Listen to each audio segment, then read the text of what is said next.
bullish on US and India and the transformative sort of potential of this partnership over the next many decades.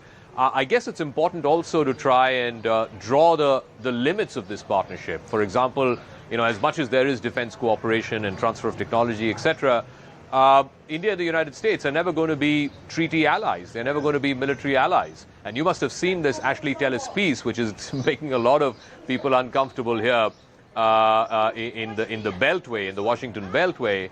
And that is that if push came down to shove, and if the US and China were to go to war over Taiwan, India is not going to get militarily involved. So while it's all milk and honey and sugar, should we also not acknowledge the limits to this partnership? Look, we've got a good thing started. I remember when I was in Washington, having Mrs. Gandhi's time and watching summits and hearing and looking at them.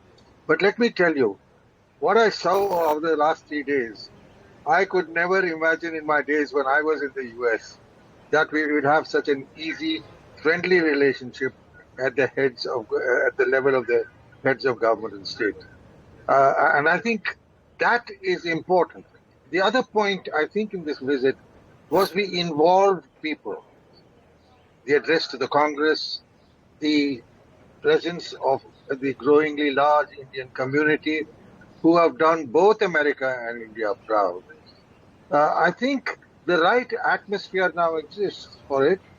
Yes, we don't get involved in conflicts of others. That's a fact of life, and especially in the case of Ukraine, I think we would just think of peace, and there are easy diplomatic solutions if everybody gets into it. And I'm sure we'll work more with the US. My point really is, Zaka, this visit went without controversy. The PM was very well received by the US Congress at the White House.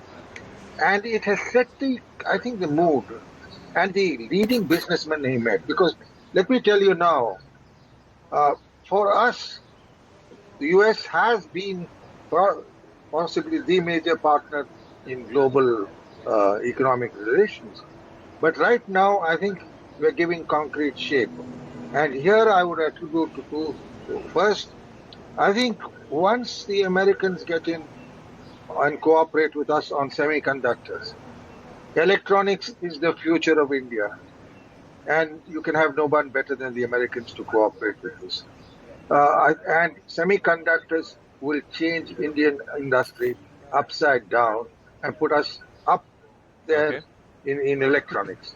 Then I think in the case of security, yes, these we have not discussed in public, but certainly we are cooperating in the Quad and the other with the U2I2, where we brought even the Israelis and UAE and Arab country together to cooperate in West Asia. So there is a commonality of interest in what they call the Middle East, we call West Asia. There is, I think, a commonality of interest in dealing with China. And dealing with China. Let me talk about that China aspect. Raymond Vickery is joining us. When it comes to China, and again, many say, that was the elephant in the room. That's the one that is sort of the fear of China, and a growing and assertive China is what is driving this relationship because, as the old adage goes, an enemy's enemy is a friend. But be that as it may, will the US-India relationship stand on its own if the China threat were not to be there? I mean, India has its own fair share of troubles with China, and we've seen that in the last 3 years since Galwan 2020. That has still not been resolved. Is there a feeling that, as Jeffrey Sachs said a moment ago, the US needs India to take on the China threat? There is no other country that's large enough, which has the potential, which has the military, which has the economic capacity to be able to be a counterbalance to China. And at the same time, India too has its own limitations currently in its own set of capabilities, militarily speaking, or even economically speaking.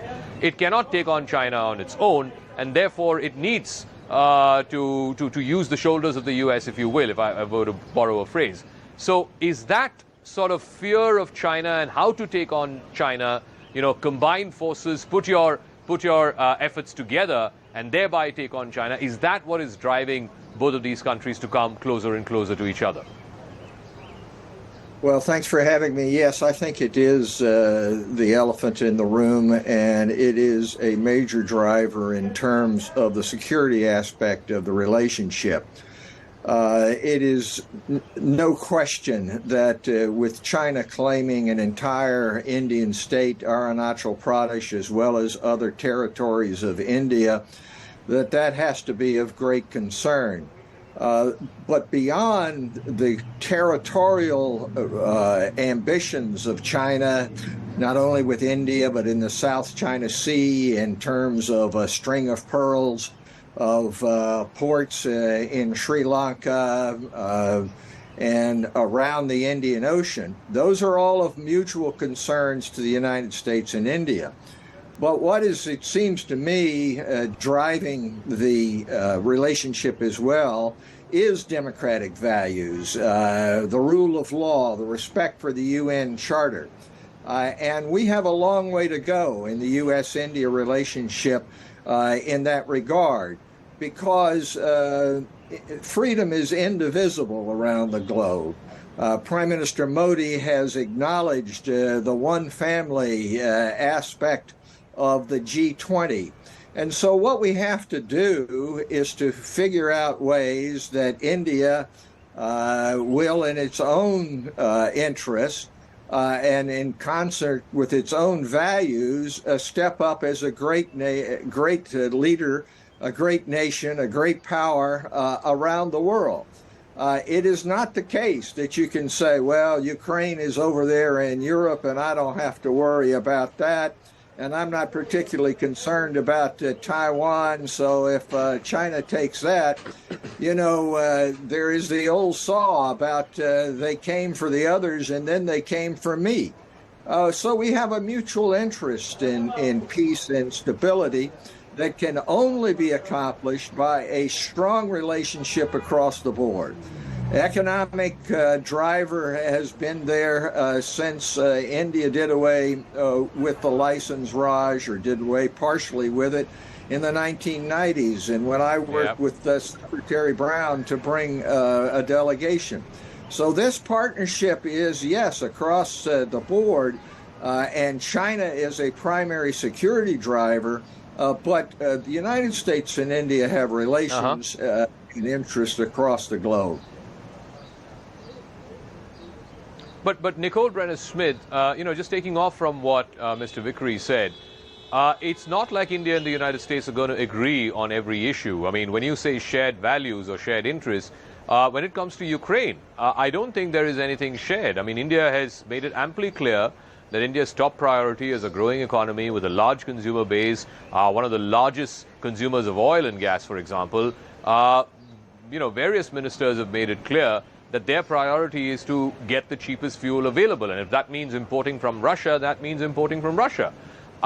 Is that something that the United States will have to learn to live with, that you're not going to get complementarities in every aspect or every part of this relationship? There will be divergences, and this is one of them. Yeah, absolutely. I mean, look, I don't think the U.S. is coming into this with an expectation of having a NATO allyship type relationship with India.